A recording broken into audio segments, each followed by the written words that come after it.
Hello guys, स्वागत है आप सभी का आपके अपने चैनल पर। आज हम यहाँ पर आपके लिए 2017 यूपी टेट का पेपर लेके आए हैं। इससे पहले मैं 15 और 16 का भी करा चुका हूँ। अगर आपने वो क्लास नहीं देखी तो एक बार जरूर उसको देख लें। यही क्वेश्चन आपको पेपर में बहुत हेल्प करेंगे। इस तरह के ही क्वेश्चन आपको पेपर में मिलेंगे। तो आज 17 का स्टार्ट करते हैं। स्टार्ट करने से पहले आप वीडियो को लाइक और चैनल को सब्सक्राइब कर लें और शेयर कर दें। तो आते हैं फर्स्ट क्वेश्चन पे। फर्स्ट क्वेश्चन आपके सामने आ चुका है।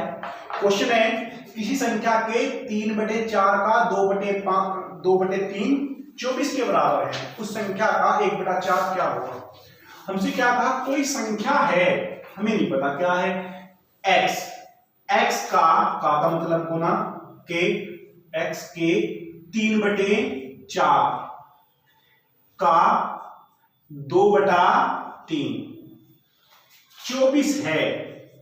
ओके, उस संख्या का 1/4 क्या होगा, ये हमसे पूछा है। तो सोल्व कर दे इसको। सोल्व कैसे करेंगे, इसको इससे काट दें।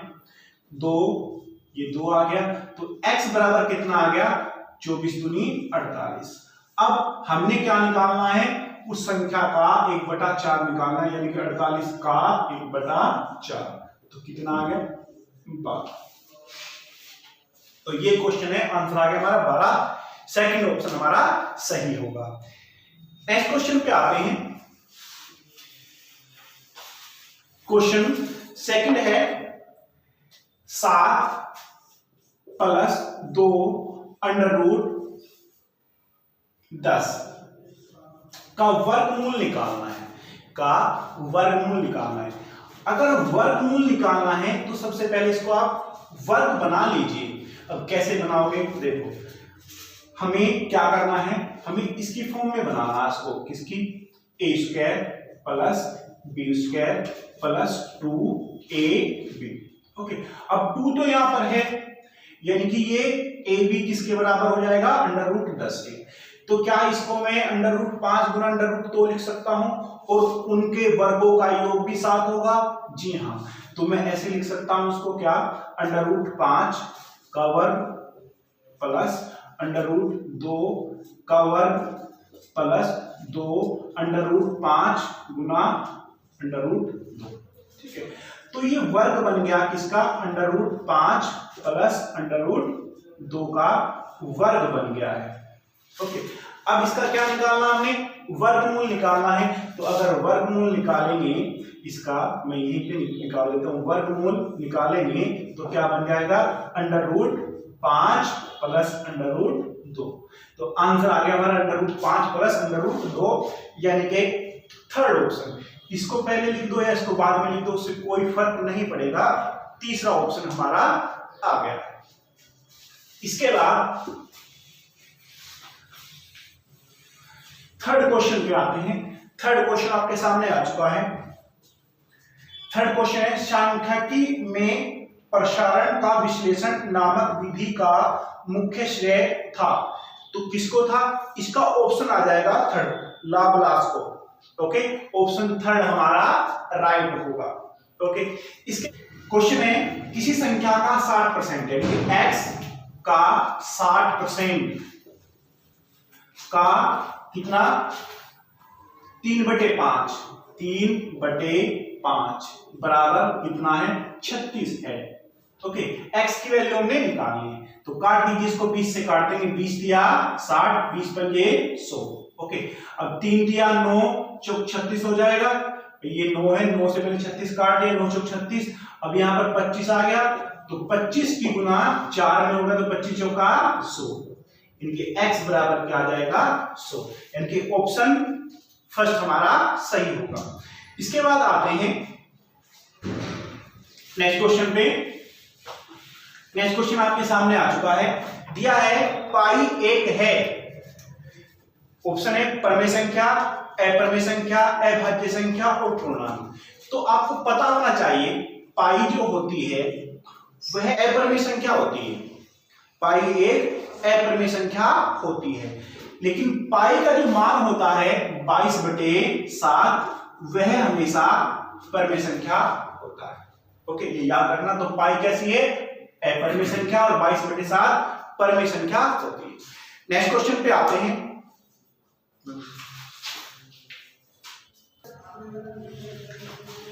नेक्स्ट क्वेश्चन दिया है a/3 बराबर b/4 बराबर c/7, ये हमसे दिया हुआ है। और वैल्यू किसकी निकालनी है? वैल्यू निकालनी है a plus b plus c/c, इसकी वैल्यू निकालनी है। ओके, तो कैसे करेंगे? देखो, आप थोड़ी देर के लिए इसको 1 मान लो, 1 मान लो, x मान लो, a मान लो, जो आपका मन करे, क्योंकि वो कट जाना है। सॉरी, a नहीं मान सकते, एक इसमें दिया हुआ है। x मान लो, z मान लो, कुछ भी मान लो। मैंने 1 मान लिया, 1 मानकर भी कर सकते हैं। तो a बराबर कितना आ जाएगा? ये इधर जाएगा तो कितना? 3, b बराबर 4, c बराबर 7। तो जोड़ दीजिए यहां पर a plus b plus c, यानी कि 4 और 3 7 और 7 14। तो डायरेक्ट लिख देते हैं 14। c का मान कितना है? 7। तो आंसर आ गया हमारा 2। तो ऑप्शन थर्ड हमारा सही होगा, यानी कि ऑप्शन 3। नेक्स्ट क्वेश्चन पे आते हैं। नेक्स्ट क्वेश्चन आपके सामने आ गया है। क्वेश्चन क्या दिया हुआ है?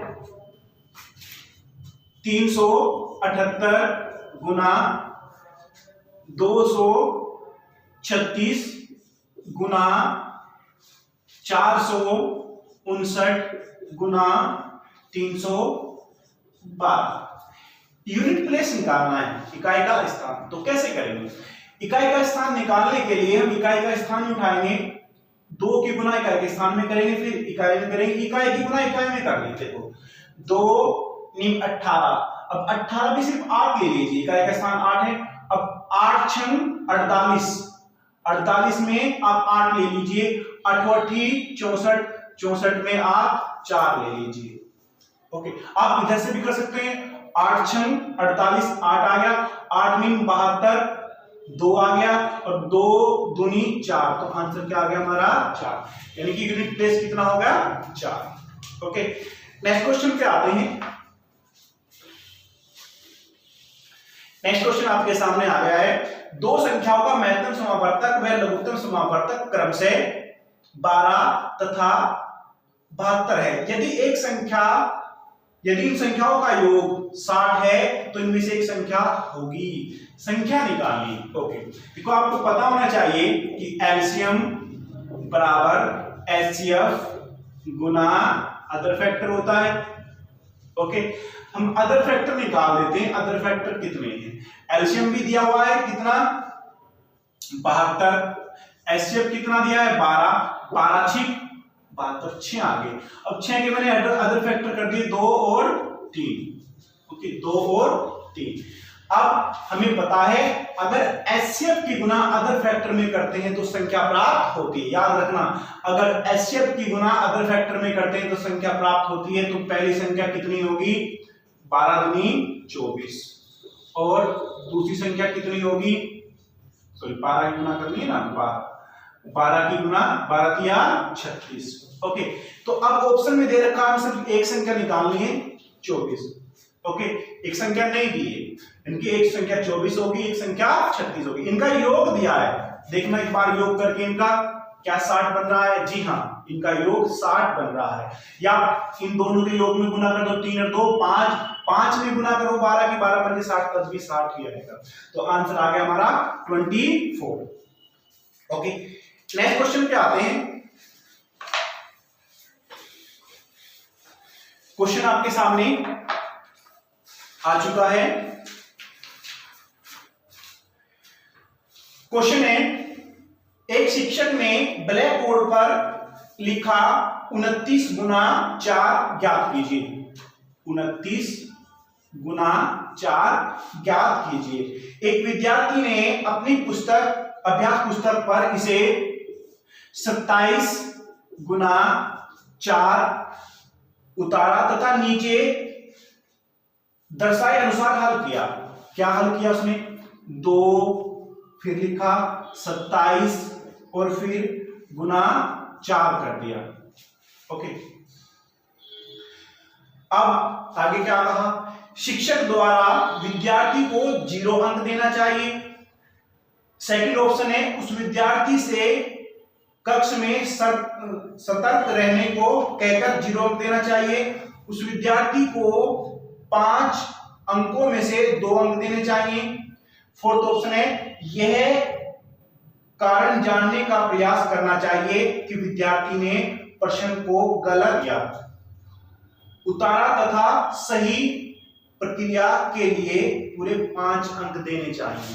ये तो कॉमन सेंस है, अगर इस तरह का क्वेश्चन आता है तो ऑप्शन हम 4 ही लगाएंगे, कभी 0 नहीं देंगे और कभी भी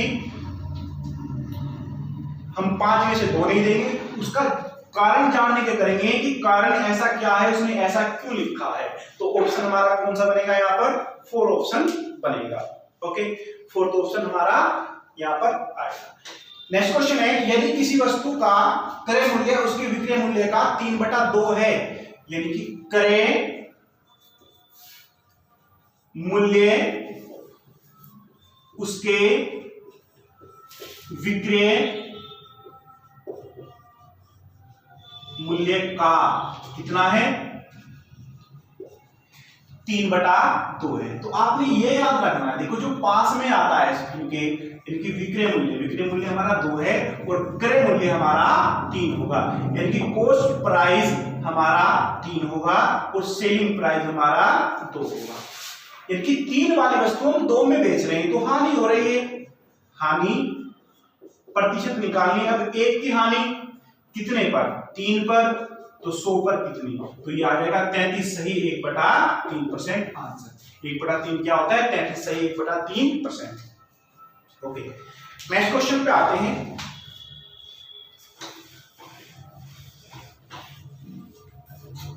नेक्स्ट क्वेश्चन आपके सामने आ चुका है। किसी कमरे की चारों दीवारों का क्षेत्रफल 660 मीटर है तथा लंबाई उसकी चौड़ाई का 2 गुना है। यदि कमरे की ऊंचाई 11 मीटर है तो उसकी छत का क्षेत्रफल कितना होगा। ओके, हमें पता है कमरे की चारों दीवारों का क्षेत्रफल क्या होता है, आधार क्या होगा, आधार हो गया 2 length plus breadth into height equal to कितना दे रखा है दीवारों का क्षेत्रफल 660। अब हमसे क्या कहा है, अगर हमने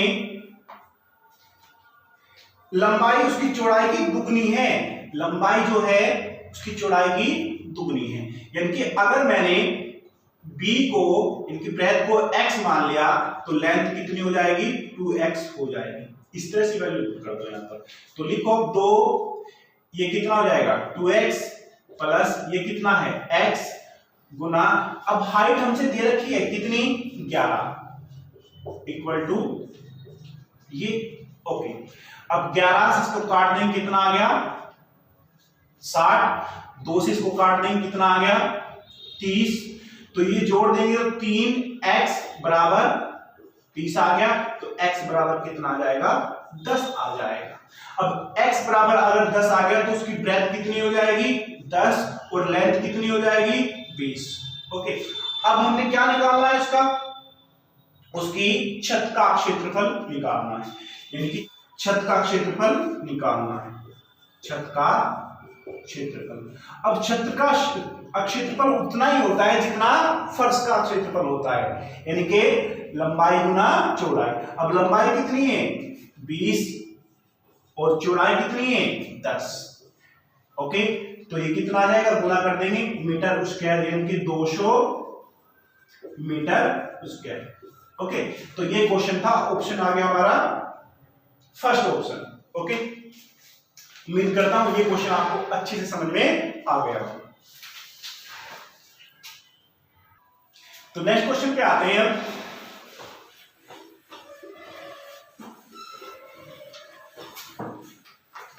क्वेश्चन है यदि संख्या क्या दिया हुआ है 6, 0, 4 और खाली स्थान दिया है और 6, 11 से विभाज्य हो तो रिक्त स्थान का पूर्णांक क्या होगा, यानी कि यहां पर खाली स्थान पर क्या आएगा। ऑप्शन दिए हमसे 1, 2, 7 और 5। अब 11 से विभाज्य करनी है तो साथ में आपको पता होना चाहिए कि 11 का नियम क्या होता है। 11 का नियम मैं बोल देता हूं। 11 का नियम होता है विषम स्थानों के अंकों का योग और सम स्थानों के अंकों का योग का अंतर, या तो 0 हो या 11 का गुना। मतलब कि इनका योग इस तरह से 6, 4 और 6, यानी कि ये पहले स्थान पर है, ये तीसरे स्थान पर है और ये 5वें स्थान पर है। इनका योग कितना हो गया, 6, 4, 10, 6, 4, 10 और 6 कितना हो गया, 16। ओके, अब विषम स्थान यानी कि सम स्थानों के अंकों का योग, यानी कि इसका योग और इसका योग। अब ये तो 0 है तो यहां पर क्या रखें हम कि इसमें से माइनस करें और 11 बच जाए, तो क्या रखेंगे हम, 5 रख देंगे। तो 16 में से 5 माइनस करके कितना बचेगा, 11। और अगर यहां पर हम 5 रखेंगे तो ये संख्या 11 से पूरी पूरी डिवाइड हो जाएगी। ओके, क्योंकि इसका और इसका योग कितना बनेगा, 16, और इनका योग कितना बनेगा, अगर मैं यहां पर 5 रख दूं, 5, तो 16 माइनस 5 तो आंसर आएगा हमारा 11। तो चलते हैं नेक्स्ट क्वेश्चन पे। नेक्स्ट क्वेश्चन है 20वीं सदी के सर्वशिक्षित भारतीय गणितज्ञ प्रतिभावना व्यक्ति कौन थे। तो इसका जो आंसर आएगा वो आएगा थर्ड ऑप्शन, यानी कि श्रीनिवास रामानुज। ओके, तो नेक्स्ट क्वेश्चन पे आते हैं। नेक्स्ट क्वेश्चन आपके सामने आ चुका है। क्वेश्चन है, दो संख्याओं में से बड़ी संख्या का 2 गुना छोटी संख्या के 5 गुने से 3 ज्यादा है। ओके, ये दो संख्या मैंने मान ली x और y। ओके, मैंने इसको बड़ी मान लिया या इसको छोटी मान लेते हैं, छोटी, और इसको बड़ी मान लिया।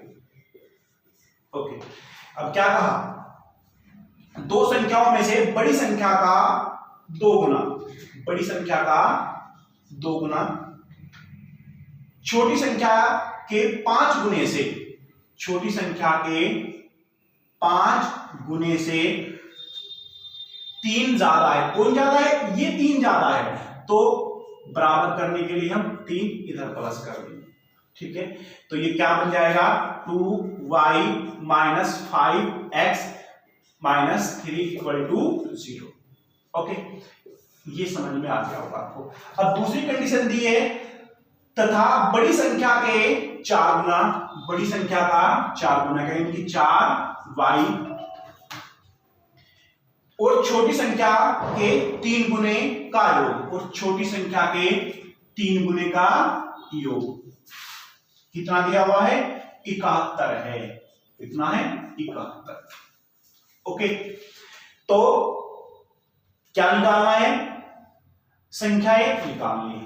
ओके, तो इसको भी ऐसे कर देते हैं, 4y plus 3x minus 71 equal to 0।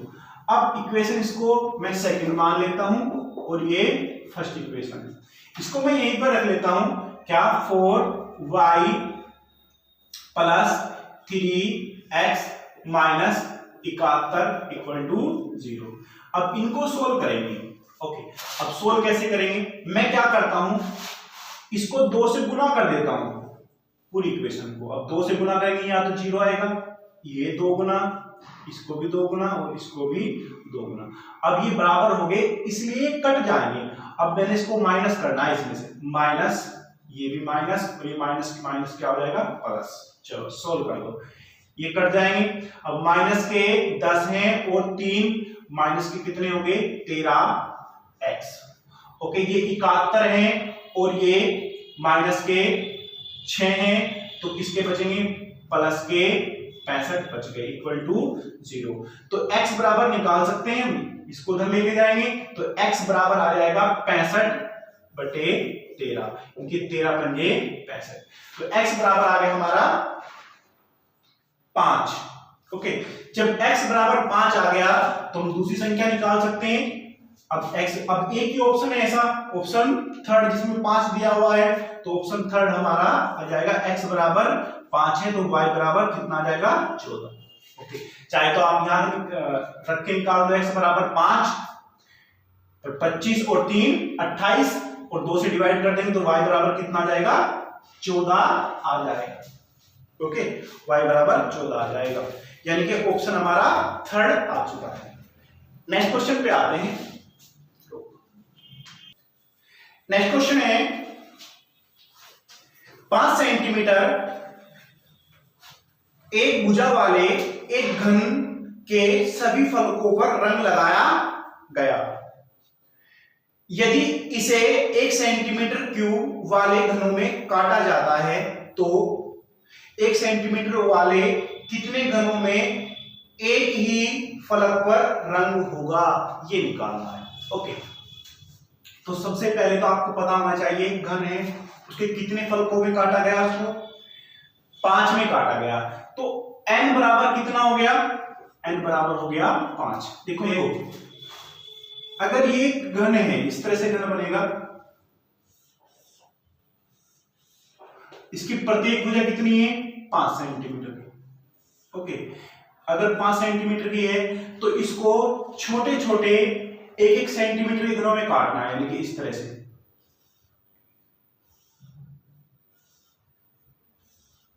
एक, 2, 3, 4, 5 हो गया, ऐसे इसको काट दो, ऐसे ही इसको।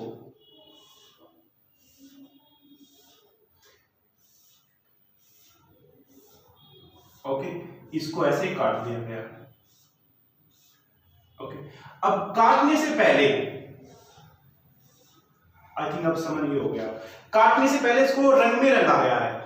अब हमसे पूछा है कि ऐसे कितने घन बनेंगे जिस पर सिर्फ एक रंग लगा हो। तो देखो आपने याद रखना है कितने भागों में काटा, 5 बड़ी भुजा कितने की थी 5 की, छोटे में काटा इतने में, तो n बराबर कितना आ गया 5। ओके, अगर हमने घनों की संख्या निकालनी है, घनों की संख्या कि टोटल घन कितने बनेंगे, तो 5 की पावर यानी कि n की पावर 3 कर देंगे, यानी कि 5 की पावर 3 125 ये आएगा आंसर। अगर 3 सतह पर रंग, यानी कि ऐसे घनों की बात करेंगे जिनकी 3 सतह पर रंग होगा, उनकी संख्या हमेशा 8 होगी। एक तो ये हो जाएगा 1 2 3 4, इनकी 4 ऊपरली फलक में और 4 नीचे वाले में। ओके, अगर हमसे पूछे कि 2 सतह पर रंग, उसके लिए क्या होगा, उसके लिए आपने याद रखना है 12 इंटू n-2। ओके, अब 12 क्या है, सॉरी n क्या है, भुजाओं की संख्या, यानी कि 12 गुना 5, ये यानी कि नंबर ऑफ लेयर है, 5 माइनस 2 तो ये कितना आ जाएगा 36। अगर हमसे यहां पर पूछ ले कि यहां पर एक सतह वाली, जो हमसे पूछा गया हुआ है, यहां पर पूछा गया है एक सतह पर रंग, तो उसके लिए क्या करेंगे, उसके लिए फार्मूला होता है 6 इंटू n, 6 इंटू n-2 की पावर 2, ये होता है। ओके, तो वैल्यू पुट करेंगे यहां पर 6 इंटू 5 माइनस 2 3, डायरेक्ट लिख देता हूं मैं 3 की पावर, तो कितना आएगा 9 9 6 54। ओके, तो आंसर आ गया हमारा 54। ऐसे घन कितने होंगे, 54 होंगे जिनकी एक सतह पर रंग होगा। अच्छा, एक क्वेश्चन और साथ में बता दूं मैं यहां पर, अगर ये पूछ लिया जाए ऐसे घन कितने होंगे जिन पर कोई भी रंग नहीं होगा, कोई भी रंग नहीं होगा, तो उनकी संख्या क्या होता है, उसके लिए आपने याद रखना है क्या, n-2 की पावर 3 कर दोगे, और इसमें कुछ नहीं है। ओके, n-2 की पावर 3, यानी कि क्या n की वैल्यू कितनी है 5 -2 यानी कि 3 की पावर 3, यानी कि ऐसे कितने होंगे 27 घन होंगे जिनकी सतह पर कोई भी रंग नहीं होगा। ओके, तो उम्मीद करता हूं ये सारा क्वेश्चन मैंने आपको बता दिया। सिर्फ पूछा गया था हमसे क्या, ये पूछा गया था, मैंने सारा आपको बता दिया। तो नेक्स्ट क्वेश्चन पे आते हैं। नेक्स्ट क्वेश्चन आपके सामने आ चुका है। क्वेश्चन है, यदि अवरोही क्रम में रखे गए आंकड़ों के दोनों छोर से चरण परीक्षण हटाए जाते हैं तो केंद्र प्रवृत्ति के कौन से मापांक प्रभावित होते हैं? तो ऑप्शन आ जाएगा सेकंड, यानी कि माध्य और बहुलक, यानी कि माध्य, माध्यिका और बहुलक प्रभावित होंगे। ऑप्शन सेकंड हमारा होगा। अब नेक्स्ट क्वेश्चन पे आइए। नेक्स्ट क्वेश्चन में दिया है, किसी प्राकृतिक संख्या को प्रत्येक अंक या 3 या 4 है, इनकी प्रत्येक अंक या तो 3 है या 4 है, यह संख्या 3 और 4 से विभाजित होती है, तो ऐसी संख्या क्या होगी?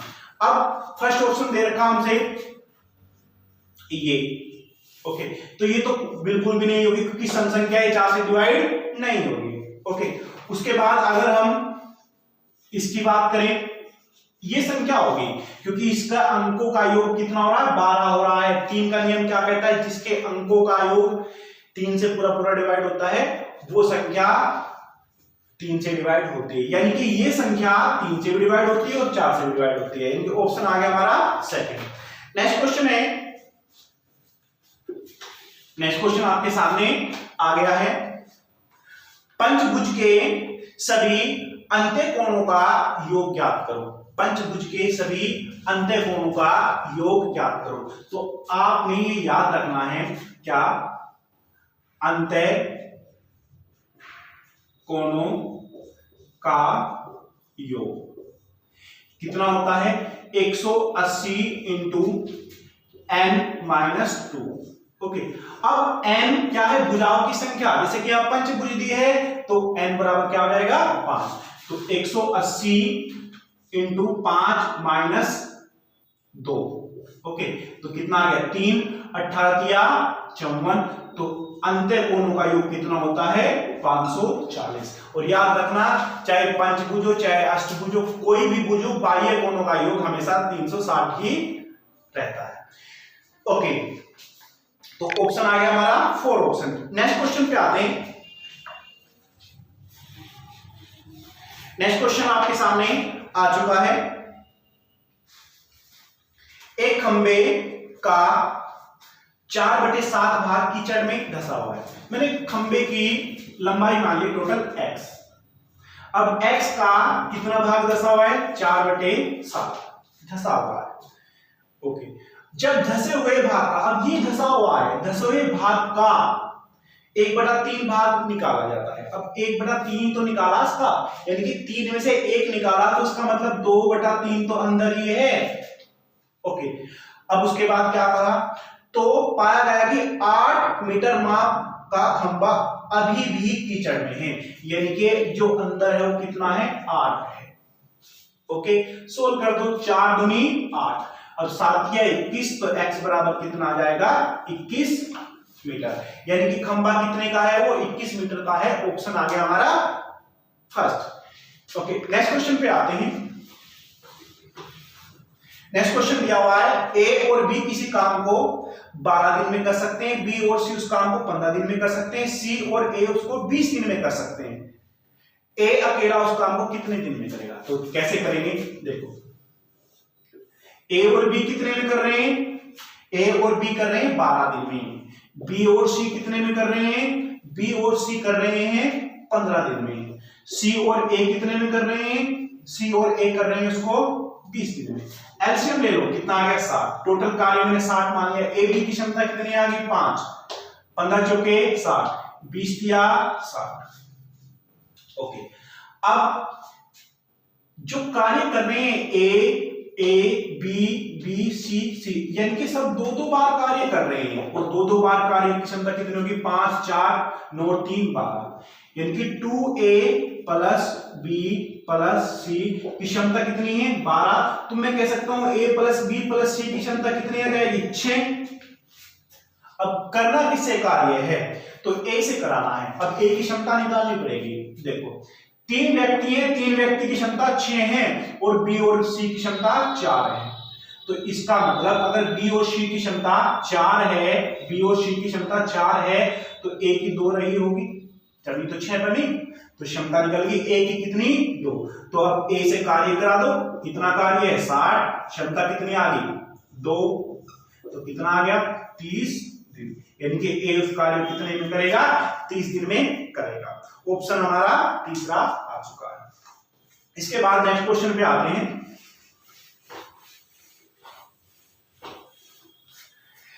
नेक्स्ट क्वेश्चन है त्रिभुज ए बी सी की भुजाओं के मध्य बिंदु क्रमशः डी ई एफ है। कोई त्रिभुज है ए बी और सी, इनके मध्य बिंदु हैं। ओके, मध्य बिंदु हैं।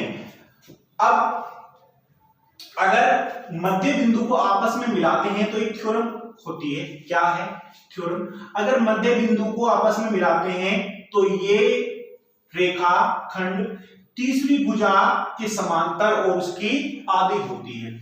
ऐसे ही ये भुजा बीसी की आधी और बीसी के समांतर होगी। ऐसे ही ये भुजा एबी के समांतर और एबी की आधी होगी। ओके, अब उनके दे रखे हैं क्या पॉइंट दे रखे हैं D E F, D E और एफ ये दी होगी। ओके, तो क्या कहा है निम्न में से कौन सा कथन सत्य है? तो आपको पता होना चाहिए क्या कि जो त्रिभुज बनेंगे ना ये बराबर बराबर क्षेत्रफल के बनेंगे। यानी कि जो डी ई एफ होगा, कोई भी त्रिभुज ले लो आप डी ई एफ का, वो पूरे क्षेत्रफल का 1/4 होगा। यानी कि मैं कह सकता हूं त्रिभुज डी ई एफ का जो एरिया होगा, का जो क्षेत्रफल होगा वो क्या हो जाएगा त्रिभुज ए बी सी का क्या होगा 1/4 होगा, का 1/4 होगा। यानी कि ऑप्शन आ गया हमारा 4। यदि दो संख्याओं का अंतर, दो संख्या है a माइनस बी का अंतर कितना है 5 और गुणनफल कितना है a गुना b कितना है 36। ओके, तो उनके व्युत्क्रम का अंतर निकालना है, उनके व्युत्क्रम का अंतर निकालना है। देखो सिंपल सा है, सिर्फ अंतर 5 है, इनके फैक्टर कर लीजिए ना। हमें पता है 9 गुना 4 9 चौक 36 होते हैं। ओके, 9 चौक 36 होते हैं। अब अगर 36 होते हैं क्या करना है व्युत्क्रम का अंतर, यानी कि 1/4 माइनस 1/9 ये निकालना है। तो एलसीएम ले लीजिए, कितना आ गया 36। ओके, तो 9 इधर आ जाएगा और 4 इधर आ जाएगा। ओके, तो कितना आ गया ये 9 माइनस 4 5/36। तो ऑप्शन आ गया हमारा फर्स्ट ऑप्शन। तो अंकीय संख्याओं के अंकों का गुणनफल 6 है। उस संख्या में 9 जोड़ने से प्राप्त संख्या में अंकों के स्थान बदल जाते हैं, तो वह संख्या ज्ञात करनी। ओके, यानी कि उनका गुणनफल तो कितना है, अब ऑप्शन से कर लीजिए आप। सबसे बेस्ट तरीका ऑप्शन है, यानी कि फर्स्ट ऑप्शन 16 6 गुना 6। सेकंड ऑप्शन क्या है 5 या 15 गुणनफल 15 बन रहा है, तो ये तो नहीं होगा। थर्ड ऑप्शन 4 या 12 ये भी नहीं होगा। और फोर्थ ऑप्शन कितना है 2 गुना 3 यानी कि 6 ये भी बन रहा है, ये भी बन रहा है। अब दूसरी कंडीशन क्या कही, उस संख्या में 9 जोड़ने पर प्राप्त संख्या के अंक के स्थान बदल जाते हैं, तो संख्या है। अब अगर इसमें मैं 9 जोड़ दूं तो कितना हो जाएगा 6 और 1 यानी कि 16 और 9 कितने हो जाएंगे 25। तो स्थान तो नहीं बदले, इसका मतलब ये नहीं है। अब अगर इसमें मैं 9 जोड़ दूं तो ये कितना हो जाएगा, ये हो जाएगा 32। इसके स्थान बदल गए, इनके 2 इधर और 3 इधर, ये इसलिए आंसर हमारा ये होगा। क्वेश्चन आपके सामने आ चुका है। क्वेश्चन है किसी आयत चित्र में आयत की ऊंचाई दर्शाती है, तो ऑप्शन फर्स्ट उस वर्ग की बारंबारता, ठीक है, उस वर्ग की बारंबारता दर्शाएगी। नेक्स्ट क्वेश्चन पे, दो कोटिपूरक कोणों का अंतर, यानी कि दो कोटिपूरक का अंतर, भाई कोटिपूरक का अंतर कितना दे दिया, 40 डिग्री। ओके, अब हमें पता है कोटिपूरक का योग कितना होता है, 90 डिग्री। ओके, तो ऐसा ऑप्शन यानी कि जिनका योग क्या हो 90 और अंतर 40, तो ऑप्शन कौन सा रहा हमारा, थर्ड। 25 और 65 को अगर हम जोड़ेंगे तो 90 बन रहा है और डिफरेंस कितना आ रहा है, 40। चाहे आप इनको सोल्व कर दो, आप इसको ऐसे सोल्व करो और 2a बराबर ये कितना बनेगा, 130। ओके, अब 130 है तो a बराबर कितना आ जाएगा, 65। जब a बराबर 65 है तो b बराबर कितना आ जाएगा, 25 डिग्री। ओके, तो उम्मीद करता हूं ये क्वेश्चन आपको समझ में आ गया होगा। नेक्स्ट क्वेश्चन पे आइए। क्वेश्चन है, अधिकतम और न्यूनतम प्रेक्षण का अंतर कहलाता है। अगर कुछ आपको आंकड़े दिए हैं और आपको पूछ लिया जाए कि बताइए परिसर क्या होगा, तो परिसर निकालने के लिए आपने सबसे बड़ी संख्या में से सबसे छोटी संख्या माइनस कर देनी है, ठीक है, तो उसको हम परिसर बोलते हैं। तो आंसर आ गया हमसे हमारा ऑप्शन 3। क्योंकि यही तो पूछा है यहाँ पर, अधिकतम और न्यूनतम का अंतर क्या कहलाता है, तो क्या कहलाता है, परिसर कहलाता है। और लास्ट क्वेश्चन है आपके सामने, जिसको सभी जानते होंगे, तो क्या है, सबसे छोटी अभाज्य संख्या क्या होती है।